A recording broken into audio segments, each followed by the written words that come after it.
Okay, now we're rolling. Hi, Jules. Hi. So, this is a spiritual life coaching session with follow-up reiki. Yes. Which is how I do them. And hopefully people watching it will get a better understanding of what it is. Right. And how much they need it in their own life.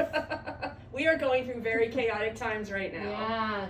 Very chaotic. Yeah. And so crazy. everyone, even people that thought they were okay prior to the breakdown of these structures and the pandemic, really need emotional, physical, mental, spiritual support because everything's coming out in the wash, as they say right now. Yeah. And I suspect that's something around why you're here, because there are things emerging that you have to see your way past or through or, whatever. So I'm grateful that you are willing to share this Oh with my God, your I'm so excited people, to actually friends. share it with Okay. people. I am really excited. So typically what I say is, I can get a sense of the emotion that you're feeling, the depth of it and the vein of it, the theme of it, but I don't want to waste any time working through, is it this person or that person or this or that or this Right. or that. So I'm just going to ask you, why did you make an appointment? What was on your heart at the moment that you made the appointment? There is this weird thing that happens and I don't know why it happens. Like, I'm usually very good at avoiding conflict, avoiding the fear, avoiding all of that. But like every once in a while, something will trigger me, and it's like then I'm in like this spiral of now I'm seeing everything negative. And now it's all like piling up, and it's like, why is this happening this week? You know what I mean? And then it's like, it's almost like I start looking for it then. Well, okay, so energetically, you actually are looking for it. The frequency that we are flying at in any given moment, and everything's a frequency, as you know. Right. Every emotion is a frequency. Every thought has a frequency. And when we have the majority of our frequency in one particular vein, whether it's frustration, impatience, anger, whatever that is, or opposite, joy, love, fun, it sends this ripple out around you, and then it's kind of like a search beacon, and it's looking for a like vibration to match with. So when you say it's like I'm looking for it, you aren't consciously looking for it. You're not waking up in the morning and saying, oh, where is it today? But the frequency that you are flying at, that you're engaging with, that you're allowing in, is out there searching and finding like. It's like a giant magnet, and it's quantum physics. It's not woo-woo, it's science. So it's finding it, and then it's bringing it to your attention. And it's driving me crazy. And you can it's kind of like when you buy a new car, and then you're like, oh my God, everybody has this car! Yeah. It's the same kind of thing. Yeah. And so what I encourage you to do, which you are doing, is to be conscious of the vibe, to be conscious of the emotion, be conscious of the frequency, and then not change it, but replace it, because that's the problem with the mental health industry right now, is that we want to change the sadness or change the anger. Right. And you don't need to do that. You need to replace it by things, activities, people, jobs that are not anger inducing or frustrating. So I'm feeling like this is a people thing. It's not job, I check that off. It's not family, except if it's people in family, but it's definitely a people thing. And it's things that people are saying that is like, okay, I see why you're angry, or whatever it is you want to call it, because you are, it goes against like your belief structure. It goes against your grain. Yeah.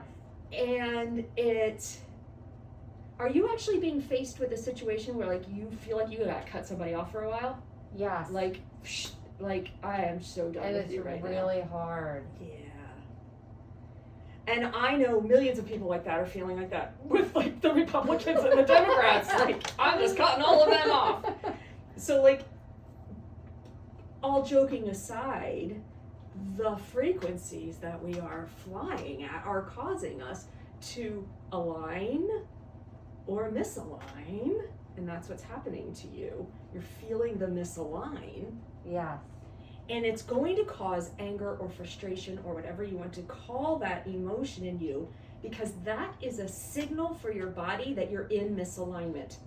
It's not anything that has to change necessarily. Well, it has to change so you feel better, but it's the signal that you're misaligned. So you noticed it. Right. Amen. So now we have to talk about, how do you find the alignment? Right. How do you find the alignment and still being in the same situation? Right.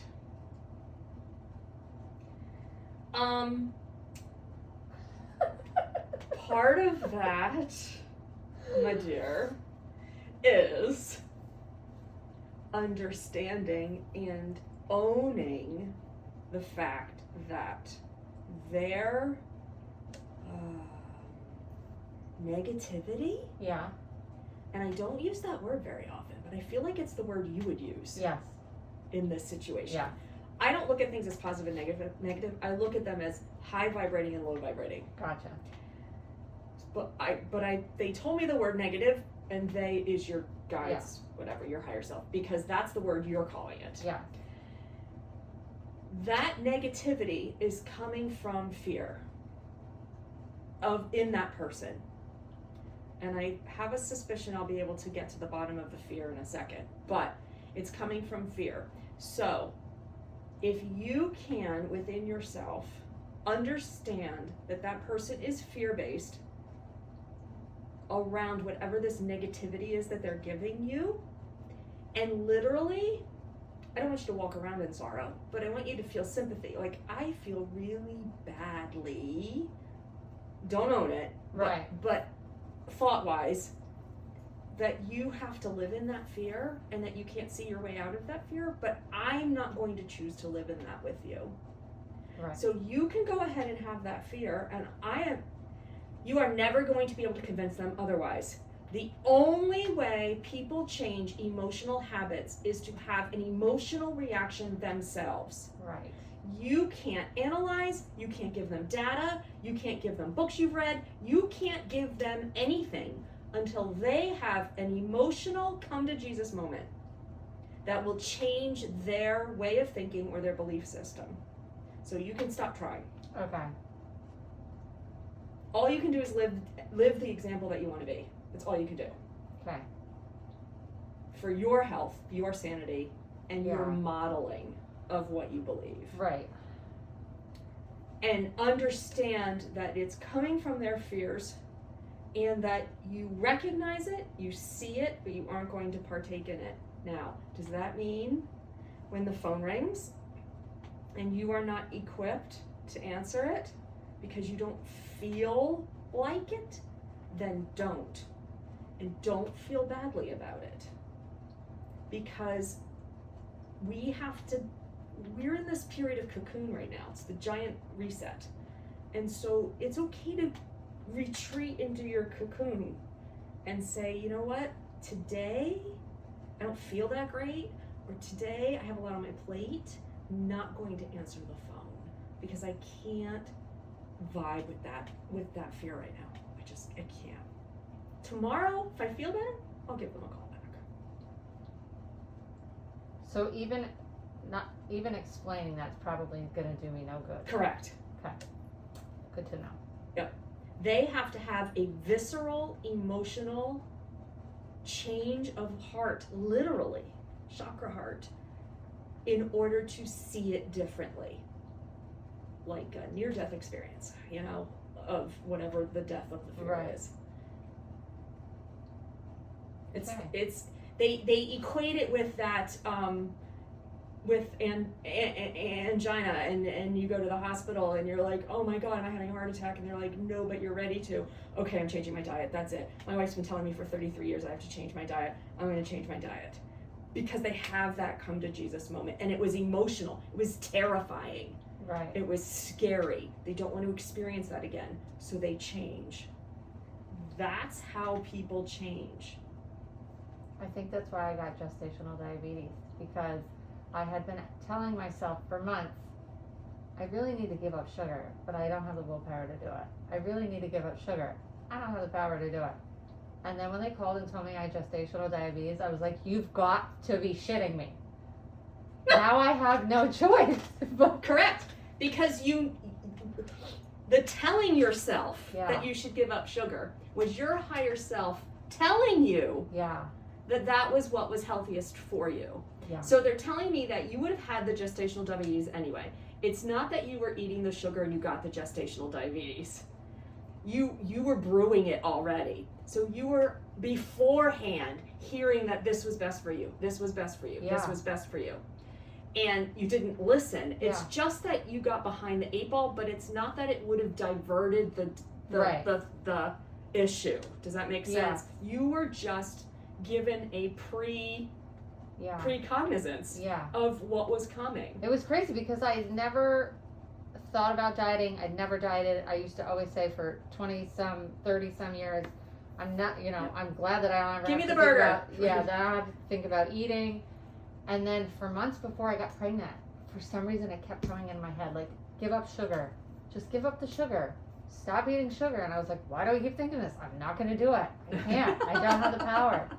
And then when I got it, Ben was like, I can't believe you have gestational diabetes. And I was like, I can, because I had been thinking about it for months. Right. And you didn't cause it. So don't you realize that. Okay. You just knew that's what was brewing for you. Correct. And Julie, if there's anything I can stress ever with every single client I see, is that you have got to follow your intuition. It is your guidepost. It is your GPS. That little voice that you heard, because people are like, is that a real voice? Or is that my imagination? Is that like, it's real. Yeah. No matter how it shows up. It can show up in a dream. It can show up it will show up as your voice, as a thought. Yeah.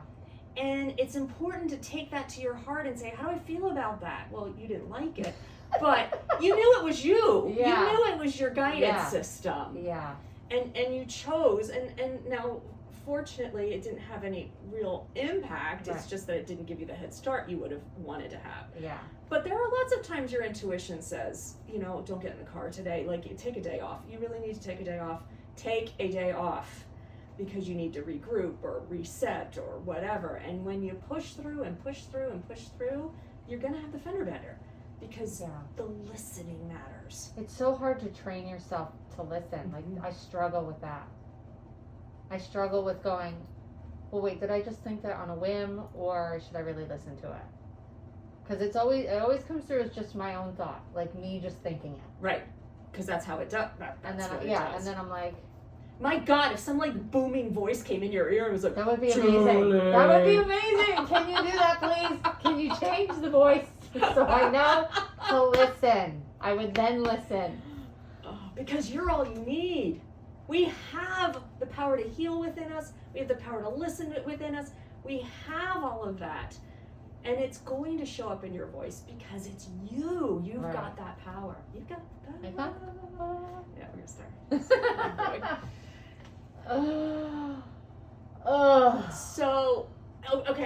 So I liken this to my favorite Walt Disney, and we've had Walt Disney discussions before, so it's funny that he shows up again. But I know, and I'm getting the shiver down the side of my neck, so I'm sure this is true. I know that he had so many thoughts. So many whims, as you call them. Right. So many, like, oh, wonder if this would work. Oh, what about that? Right. Oh, what about this? Well, maybe it should be a mouse. They were all his.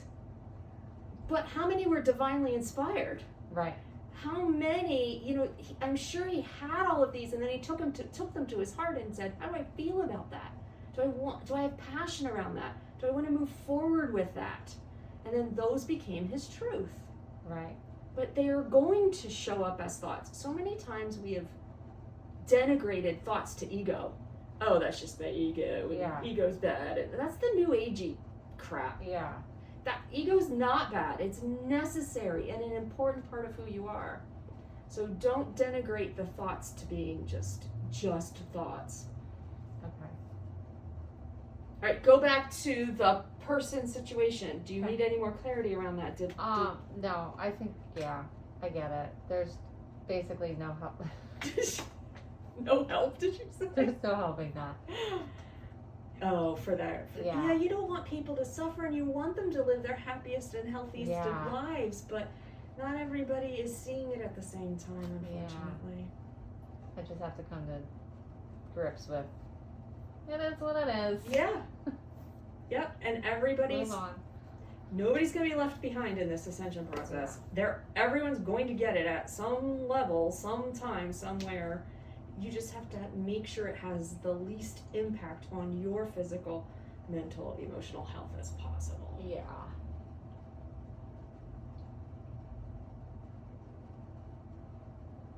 Yeah. Which can be hard sometimes.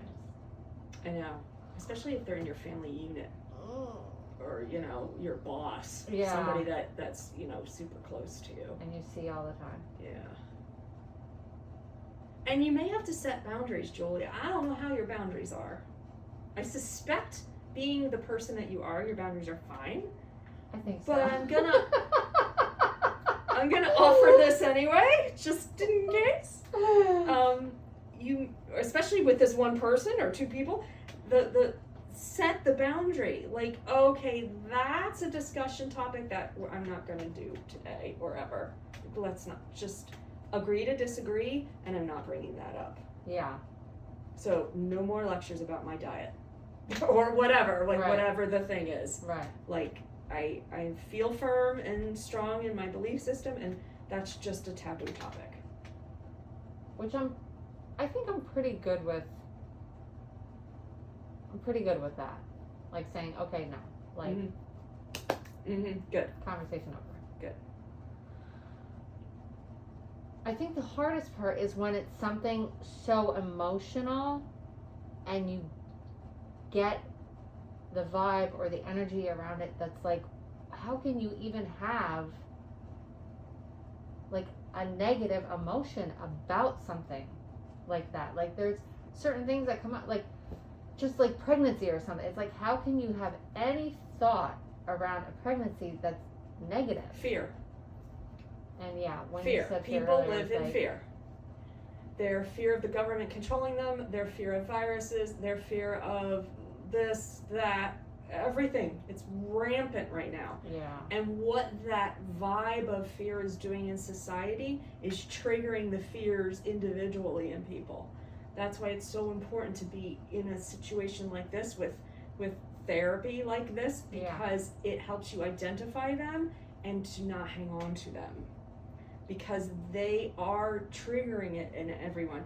I did my Facebook Live yesterday about the fear paradigms that people are just finding new fears to hang on to. And so that's what this person feels like they're doing, because fear also creates a certain amount of drama, which is also comforting in a hormonal, I don't know if it's endorphins or something. There's a trigger that happens when you're caught in the drama of fear that people get addicted to.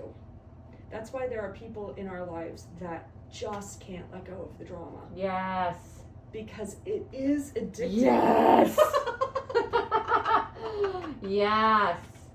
Stay away from the drama. Yeah. I've had that conversation recently too with people. It's like, why do you wrap yourself up in what he said, she said, she said, then she said, then he said it, then she said it. It's like, who cares? Who cares what they said? Who cares what they do? It's behind closed doors. You don't see it. Right. Let it go. Right. Yeah. And they won't until they have an emotional reaction personally to it, which is typically illness or injury. It's crazy. But it makes sense. It's that spiral you get caught in. That wheel. How do I get off that wheel? Oh, You decide you're getting off. yeah.